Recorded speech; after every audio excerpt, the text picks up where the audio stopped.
Today's show is sponsored by Datadog, a monitoring and analytics platform for cloud-scale infrastructure and applications. Datadog provides dashboarding, alerting, application performance monitoring, and log management in one tightly integrated platform, so you can get end-to-end visibility quickly. Be proactive with your monitoring strategy and catch issues before your clients are impacted. Start managing the overall health of your environment with a free Datadog trial. Go to datadog.com/cloudcast for the free trial. That's datadog.com/cloudcast. Cloudcast Media presents from the massive studios in Raleigh, North Carolina. This is the Cloudcast with Aaron Delp and Brian Gracely, bringing you the best of cloud computing from around the world. Good morning, good evening, wherever you are, and welcome back to the Cloudcast. We are coming to you live from the massive Cloudcast studios here in Raleigh, North Carolina. Hope everybody is doing well as we cruise through the middle of March. Getting to get into what would have normally been the beginning of sort of event season. It's not necessarily happening this year, but we'll see where events go for the rest of the first half of the year. I think we're going to still see virtual events, but we're getting to that part of March where we start to see some very interesting things happen. Obviously, the weather changes. Everybody's adjusting to daylight savings time now, or at least in some parts of the world. I think it happens in other parts of the world next week. So the joys of daylight savings time are upon us. Let's dive right into Cloud News of the Week. As always, lots of money exchanging hands. So this past week has been a big week for security companies. So Snyk, S-N-Y-K, added $175 million in their E round. They're company who is really kind of focused on developer security, a round that brought their sort of valuation up above $4 billion. So a huge, big step up for Snyk. Also in the security space, Aquasec took $135 million again in an E round. So we're seeing a number of these sort of cloud security, container security, developer security companies, extend out their business before any sort of big exit action, an acquisition or an IPO. But they took $135 million for around $1 billion valuation. So we continue to see big investment in the security space, and we've highlighted over the last couple of weeks other companies who had made acquisitions in this space. So it's definitely security continues to be a very, very hot topic. Continuing the trend of companies who come on the Cloudcast, doing well. Linear B, who was just on a couple of weeks ago, took on $16 million of A-round funding to improve developer workflow. So congratulations to the Linear B team. It was fun to have them on a couple of weeks ago. And if you haven't had a chance to talk or listen to that show, we talked about sort of remote asynchronous development and what that means and how that was affected by COVID. And then finally, we always like to announce revenues and compare the sizes of the various cloud companies. Oracle announced their revenues just recently, and their cloud closed out around $7.25 billion. Now, keep in mind that is inclusive of their SaaS business, which is probably the best part of Oracle's cloud, although their infrastructure business does continue to grow. But $7.25 billion, puts them probably in fifth place or sixth place or so in terms of cloud revenue and so forth. So Oracle continues to transition from being a huge player in the software space and having dominant control in the database market to having a much more viable cloud business and growing that in interesting ways. So with that, we're going to kind of wrap up a short Cloud News of the Week. There are some interesting other things that we threw in Cloud News of the Week. Those are always available, but we want to take time on the interview. So very excited this week to sort of dive into a topic that we've hit on a number of times, but we've never really dug into it, and that's SaaS. And so we get a chance this week to dive into not only a little bit of the technology of SaaS, but more importantly, kind of the finances of SaaS, right? So for those of you that are acquiring SaaS technologies as part of your company, this is going to be valuable to you to think about, how do we measure healthy SaaS companies? But also for those of you that are, really kind of understanding how SaaS works and, what it takes to deliver SaaS as a business. It's really interesting to understand kind of the financial economics that go on to successful SaaS businesses, how to sort of figure out if they're in growth stage or they're in slowing down stage, where they need to expand and so forth. And so really excited about this talk. We dive into sort of how to really understand financial modeling around SaaS right after the break. Today's show is sponsored by CBT Nuggets. We know that Cloudcast listeners are curious about technologies, but how are you really learning to master the technologies needed to be a cloud expert? When Aaron and I got started, we had to buy books, set up labs, find experts, and then hope something didn't crash. CBT Nuggets makes it easy to either get hands-on skills or get certified with the latest cloud technologies. Whether it's AWS, Azure, cloud automation, security, or app dev, CBT Nuggets has you covered. What I really liked about CBT Nuggets is the online instructors are both knowledgeable and they keep it interesting. Their courses have built-in test questions, virtual coaching to help plan your certification path, and I can always jump into a virtual lab to get hands-on at any time. Check it out at cbtnuggets.com/cloudcast to sign up for a free learner account. This unlocks tons of great training, and you'll be entered into a drawing for a free 6-month premium subscription. That's cbtnuggets.com/cloudcast. Today's show is sponsored by Cumulo. Cumulo makes managing file data at massive scale radically simple. File data is at the center of the human experience. It transforms genomic research into drug therapies, factory logs into machine learning, LiDAR images into maps, and video into entertainment. File data is the currency exchanged in digital classrooms and labs, advancing knowledge and research around the world. Freeing users and the applications that depend on vast amounts of file data is what Cumulo lives for. As the world goes digital with unstructured file data driving human experiences from movies to new vaccines, Cumulo makes it simple for you to store, manage, and create with file data at massive scale, whether it's on-prem or in the cloud. Experience Cumulo's file data platform for free today. Cumulo.com/cloudcast. That's QUMULO.com/cloudcast. And try it with your data today. And we're back. And folks, a lot of the times what we try and do on this show is obviously, Aaron and I have been, digging into new topics and we try and bring you experts in things. But one of the areas that Aaron and I have really been kind of doing behind the scenes, just because we've been watching trends in the industry, is looking at SaaS. And so, we've had plenty of companies on who, the founders come on, they're creating some infrastructure or PaaS layer technology as a software as a service, but we've never really dug into the numbers, at least on this show. And one of the things that Aaron and I have been doing sort of in our spare time is kind of digging into what does it look like to run a SaaS company? What do the financials look like? How do you derive metrics? How do you derive success and so forth? And we thought, that's a topic that if it's interesting to us, we think it's going to be interesting to you. So very, very excited today to bring on an expert in this space. So excited to have Ben Murray, who is founder, the SaaS CFO, and the SaaS Academy. So Ben, welcome to the show. Thanks, Brian. Great to be here. I mentioned, we oftentimes dig into the technology of the show. Your background is more on the financial side of things. You've been a CFO at SaaS companies. This is, an area that you're passionate about and been covering for a while. So before we dive into it, give folks a little bit of your background, how you, got into this space and what sort of is driving you to really try and educate a lot of people on how to be better around the financial side of SaaS. Sure. Yeah. My background has been 25 years in corporate finance and accounting. I've been in two industries, airlines and then software, and in software ever since, for the past 10 years or so. So I came up through the ranks of finance, and then, as an analyst and then into the SaaS CFO role. But also took a little detour before going to grad school. I was actually a mainframe programmer, programming in COBOL. So for some of those listeners who remember that, was doing that for a little bit as well. Yeah, no, that's great. Actually, there's a little bit of parallel there between you and like Jim Whitehurst, who was COO at Delta and then went on to become CEO at Red Hat. So airline industry to the software industry. Right. Yeah. I mentioned that, one of the things that Aaron and I, my co-host, have been doing is kind of trying to better study up on the world of SaaS. And it kind of fascinates us that, every time we dig into it, there's, in the other parts of the stack, it's, digging into technology, and in the SaaS world, it just keeps coming back to sort of, here's the financial model of what good SaaS companies look like. Here's what it looks like in the growth stages and different stages.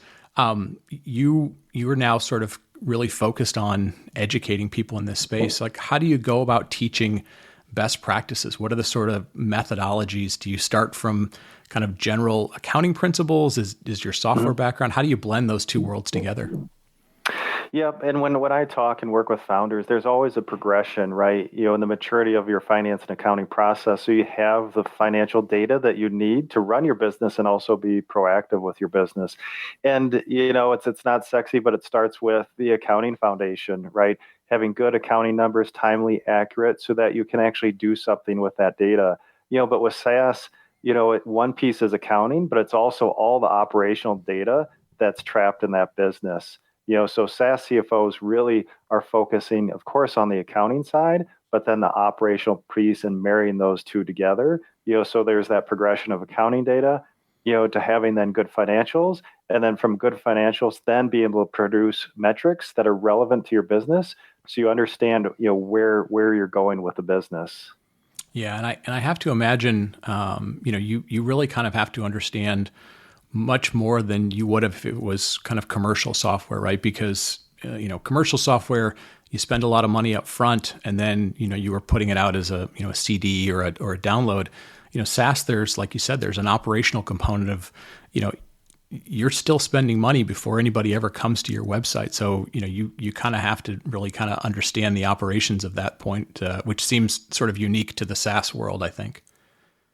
Yeah, really, kind of back to my airline days, of course, airlines very operational, and, taking that background and applying it to SaaS, it's the same thing, because really, to be effective in finance, you have to understand what's going on in the business, what's happening with your departments, what are their objectives within those departments, because you can get lost in those sea of metrics and data, and really trying to figure out, what are we trying to move here? What's important for the organization?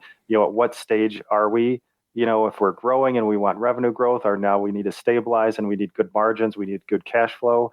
So stage is so important, but now executive teams really need to understand, of course, the financials, and then the related metrics that are driving their business. Yeah, no, absolutely. And I think that the stage piece is really important. Can you kind of walk us through, for anybody who's maybe not as familiar with sort of the common stages that a SaaS company goes through, what are those ones? And then maybe, so you're in, beyond just first product, but it's customer acquisition and then growth, and kind of help us, what are the stages and what are some of the kind of the important things that you're considering in each stage, like why they're different? Right. Yeah. Early on, say, you put your product out there, and it's about traction, that early traction, and your go-to-market strategy. What are your acquisition channels? How are you going to get customers? And then understanding, are they staying with you? What's your churn? What's your retention? So it's a lot about the revenue streams, your go-to-market, your acquisition channels early on, and you're less focused on, say, hey, my margins aren't that great, or my cash flow isn't that great. Of course, cash is always king, but really focused on that top line, the go-to-market. And then, right, it evolves, to, well, now my company is growing, I'm scaling, I'm adding headcount, I'm building out my support team, my services team, customer success, sales, marketing, et cetera. And as you build out those departments, then you have to decide, where am I investing in my business? Where, what is, just like a product roadmap, what is my financial roadmap for this business? To make sure at some point, say if I go from cash burn, that I have a plan to go from cash burn now to cash flow positive. So you're looking at, how's your revenue growing? What are your gross margins? What's your operating expense profile? And that's your sales, marketing, G&A, and R&D. When I talk about your OpEx profile, so it's just like that roadmap, and you're looking at what features you're building, what's going into the product. As a CFO, I'm looking at that same thing. Where's our revenue going? Where are margins going? Cash going? Because you need a plan, to you kind of achieve or come out of one phase and into another.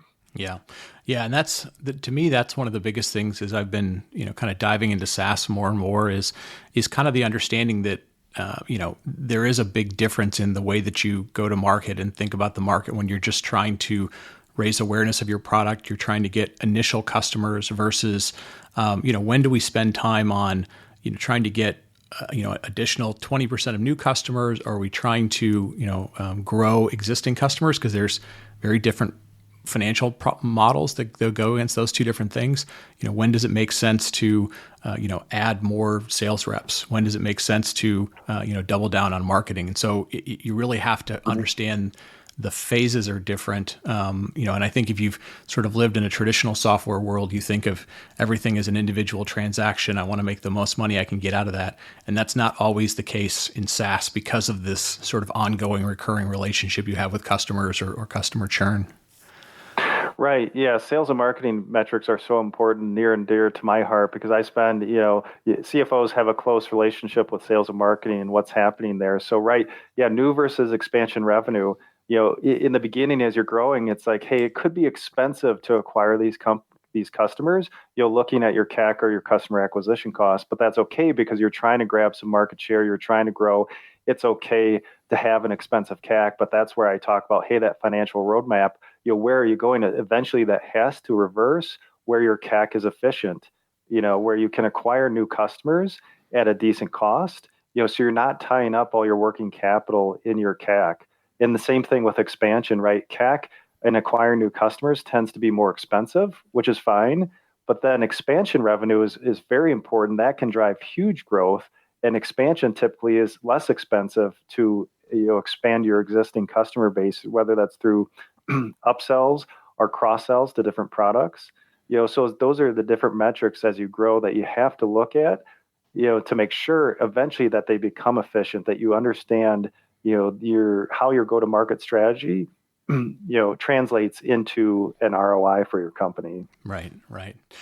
So we end up having a lot of folks who are product managers, technical managers, who are either inside of their company, running software and making products for their end customers, or they're part of vendors and so forth.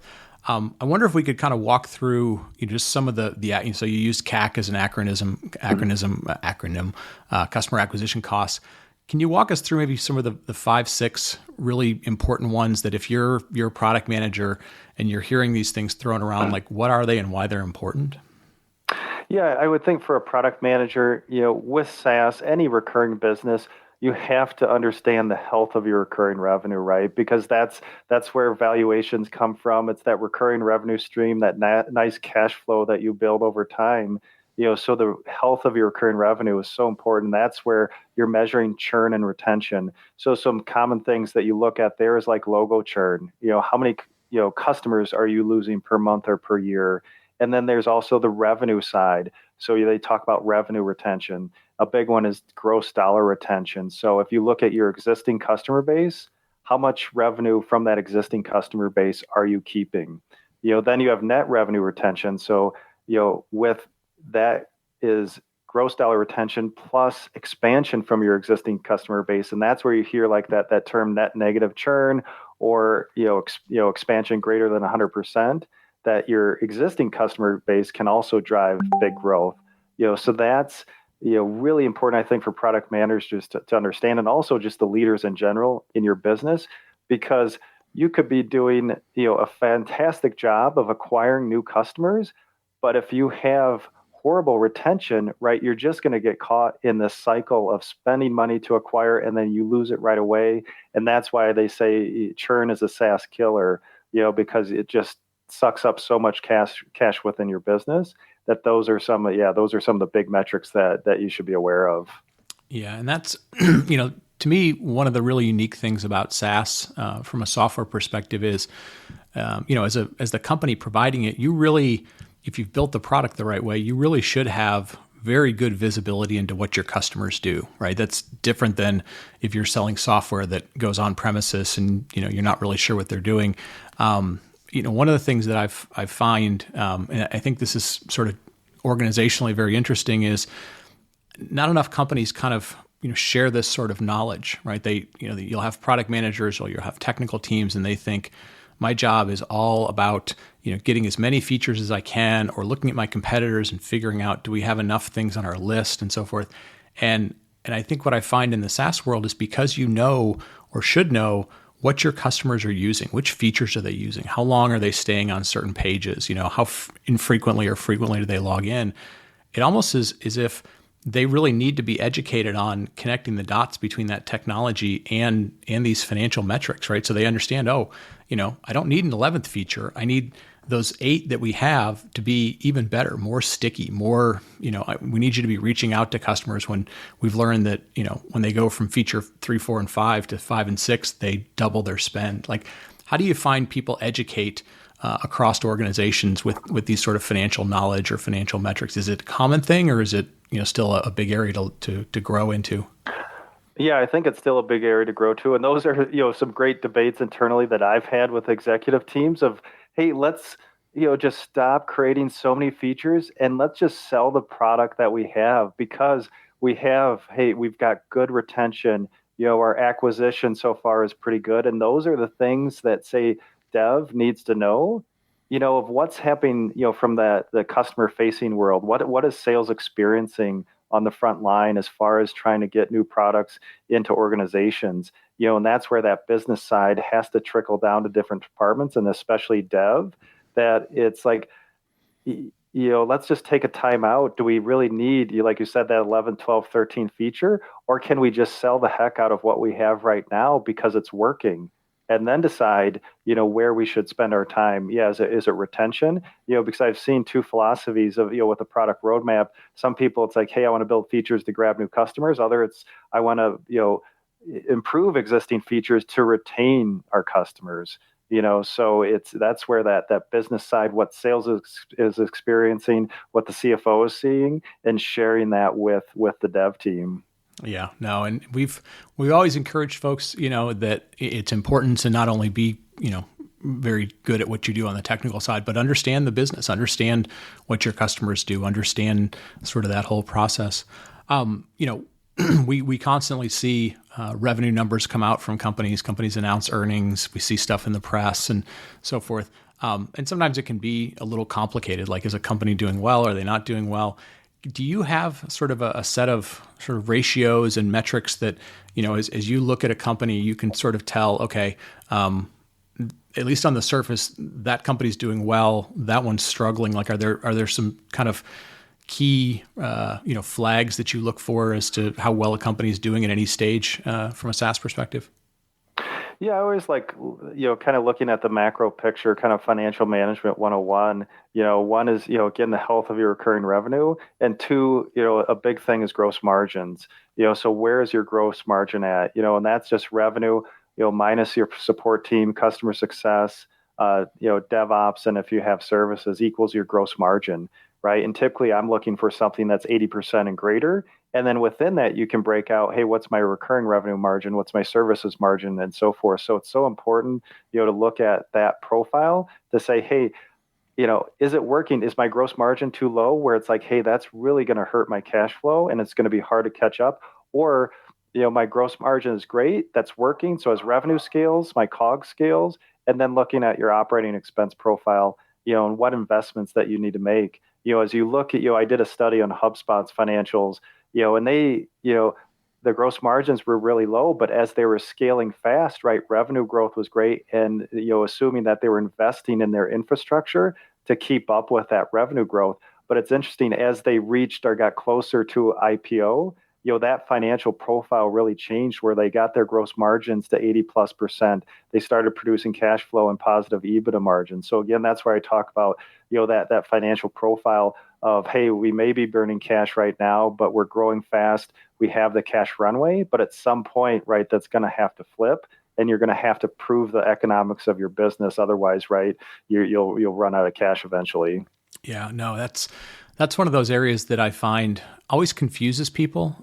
So, I'll give you an example that, was out in the news like a week or so ago. So a company like Snowflake, who, they're in the SaaS sort of data lake, database model world, lots of buzz. And their numbers came out and they basically, they exceeded their expectations on the revenue side. And then, the flip side of that was, yeah, but we lost, so I think their revenues are, let's say, $200 million for the quarter, but they lost $60 million. And so, there's this weird dynamic, I think, that happens in people's head where they go, okay, they grew like crazy, but how did they lose so much money? And, there's certain sort of rules of 40 and rules of 50 that kicked around in SaaS. Mm-hmm.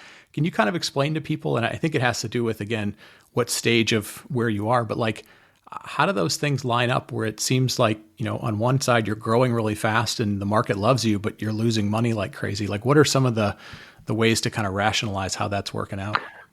Right. Yeah. With something like that, it's really, it's like, what story are you trying to tell? Is that growth story, and eventually you're going to be profitable? The story really matters. But right, the rule of 40 is a very popular SaaS metric within the private equity world and say public world as you're in that growth scaling mode. And what the rule of 40 is really saying is that your revenue growth plus your EBITDA margins should be 40% or greater, and that kind of deems you as an attractive business or a very healthy business. Now, there are two sides with that. One is you could have tremendous revenue growth, but negative EBITDA margins, but you still have a positive rule of 40. And that's okay because it's like it's a give and take. And it's an important financial concept that, hey, if my revenue growth is super high, yeah, I'm investing to support that growth. And at some point, they'll flatten out and will be cash flow positive, but it's okay.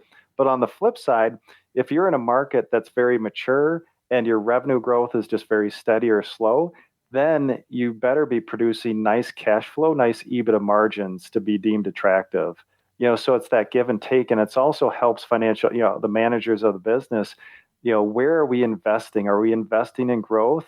What's the ROI for where we put dollars on our P&L? If that's in COGS, if it's in, our OpEx infrastructure, so there's always that balance because, right, it's going to be hard to be high growth and high EBITDA margin. So it's just that financial balance in your business as managers that you have to be aware of.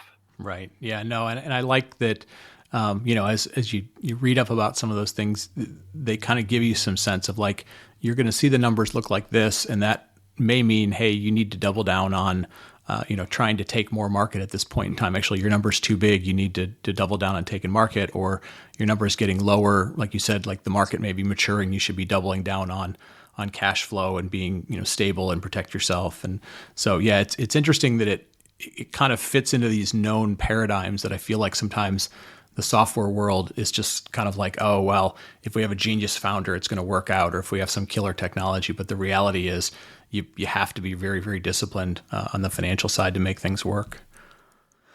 Yeah, absolutely. There's a bit of financial, right? There's financial planning with that. It's like, hey, great product, but eventually the metrics, the economics of the business have to line up.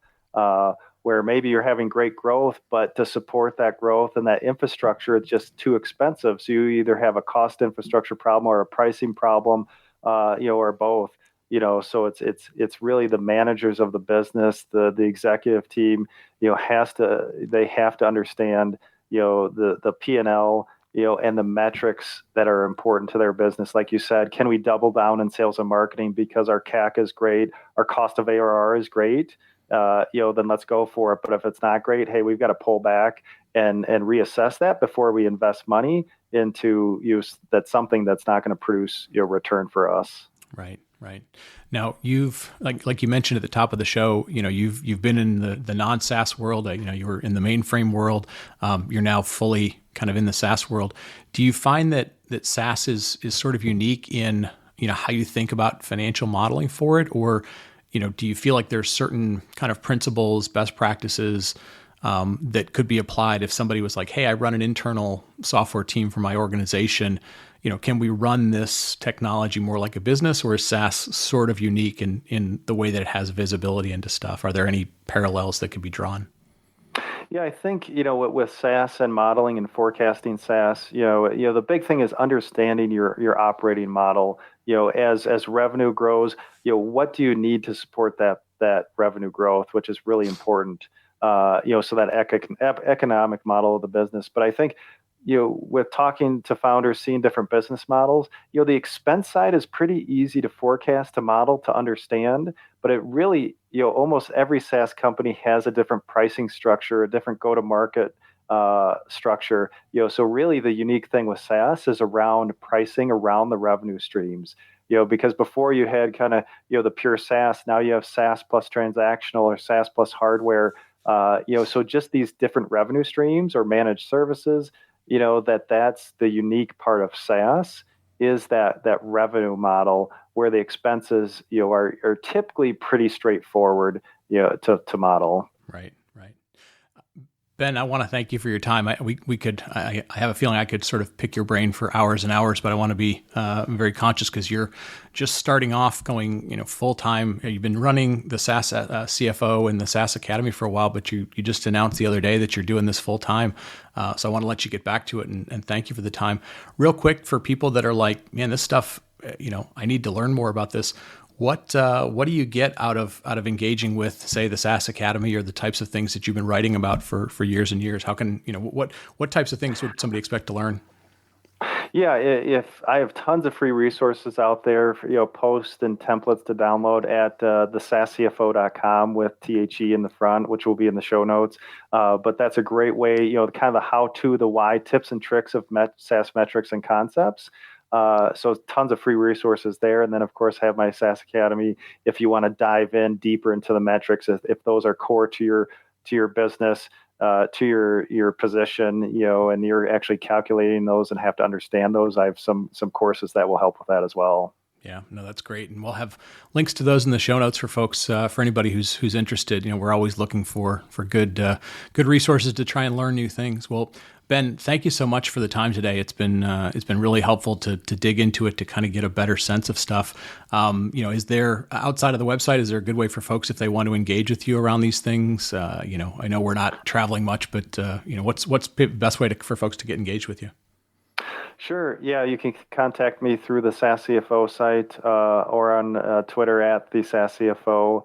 And of course, feel free to, if you have any questions about this, please email me at ben@thesaasscfo.com. Good stuff.